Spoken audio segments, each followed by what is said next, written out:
Sa mga nakikita ko po ngayon, marami pong mga tao ang masyadong abala sa kanilang mga buhay, which is hindi naman po yan masama because kanya-kanya po tayong buhay, kanya-kanya po tayong mga pinahahalagahan o prioridad sa buhay. Pero ito lang po ang punto ko po dito. Kasi meron pong ultimate truth na iisa lang po talaga. Yan ay ang authority ng Biblia. Okay? So, ang mga tao ngayon, meron silang, maniniwala sila, uy, ito ang aking ways eh. Ito ang aking paraan. 'Di ba? Sinasabi nila yon dahil ayaw nila yung pamamaraan ng Biblia.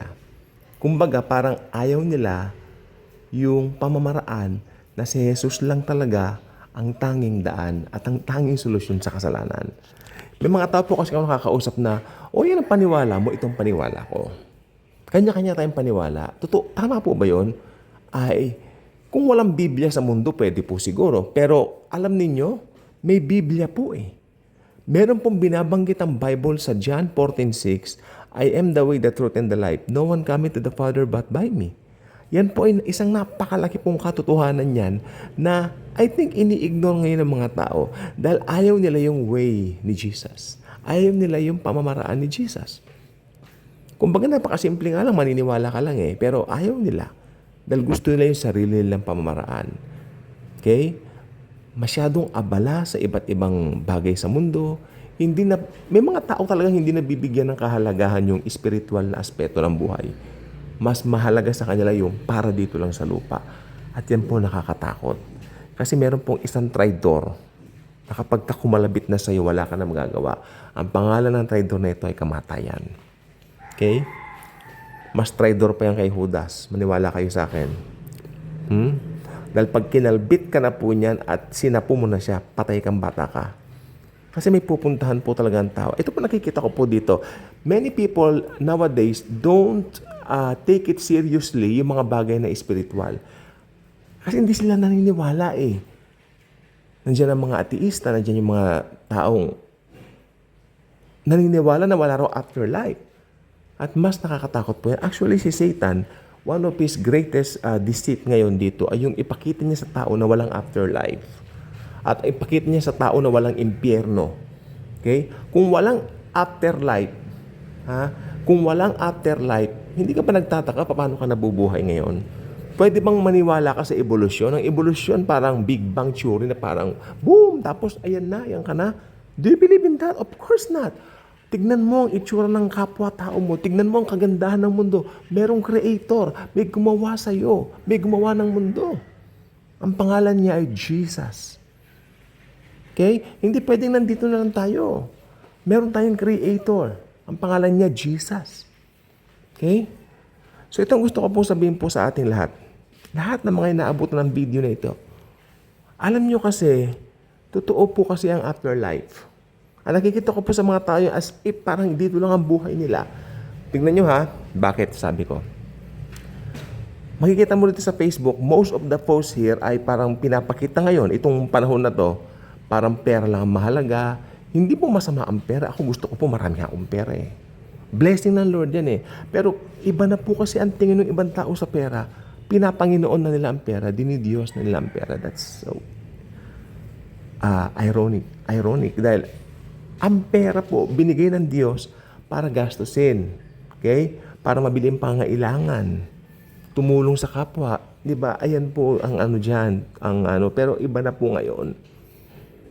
Kasama na po talaga yung spirit of Antichrist na pag may pera ka, feeling mo pwede kang manapak ng tao. Diba? Hindi po ganyan. Marami po ako nakikita mga tao ngayon. Tingnan po ninyo. Tulad nung isang kapitbahay namin, abalang-abala siya. Pinagkakabalahan niya, ganito, ganyan. Pero, walang time sa pag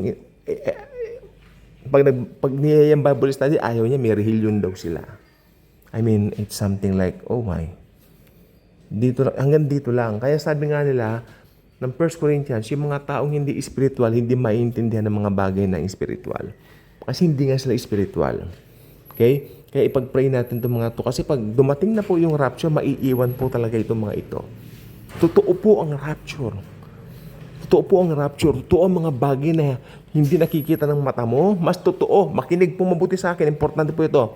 Mas totoo yung mga hindi nakikita ng mata natin kaysa dito sa mga nakikita ng mata natin. Again, the things that we don't see are more realer than the things we did see. Paano mo sinasabi yan? Sa tanong mo sa akin. Ito halimbawa ganoon. Ito katabi ko po ngayon ay libro. Yan, Bible. Ang Bible na ito ay kulay black. Yan. At ito naman po ay aso. Okay? Kitang-kita ko meron siyang yellow sa sa kanyang mata, yung aso. Totoo o hindi? Totoo dahil nakikita natin. To see is to believe. Yan ang sabi ng mundo. Oo, totoo naman, nakikita ko eh. Ito yung librong itim mo. Bible yan. Ha? Ito siya. Kulay black na maliit na Bible dito. Nakalagay dito sa may pasimano. Oh, nakikita ko yun. Umuulan sa labas. Totoo hindi? Oh, totoo. Yan nakikita ng mata ko. Okay? Pero, tignan po natin ito. Tignan po natin ang katotohanan ito po. Ang katotohanan ito po ay nagpapakita po sa atin na ito lang po yung nakikita ng mata natin. Pero it doesn't follow anything. Okay? Why? Dahil mas totoo po ang nakikita ng Espiritu.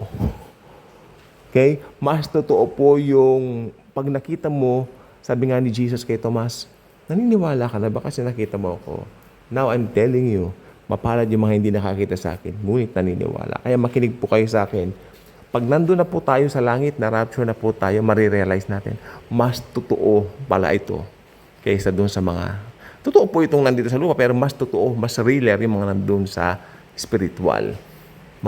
Kaya yung mga nag-reject kay Christ, yung mga hindi nagpahalaga sa mga bagay na spiritual, sila po talaga ay mangyayari po ay malulungkot po sila dahil nasayang yung kanilang buhay dito. Totoo pala lahat yung mga sinasabing narinig, pero hindi ko pinahalagahan, sabi nila. So, nakakalungkot yan. Okay? So, yan ang pong gusto ko po sabihin sa inyo. Totoo po ang rapture. Rapture ay mangyayari. God bless.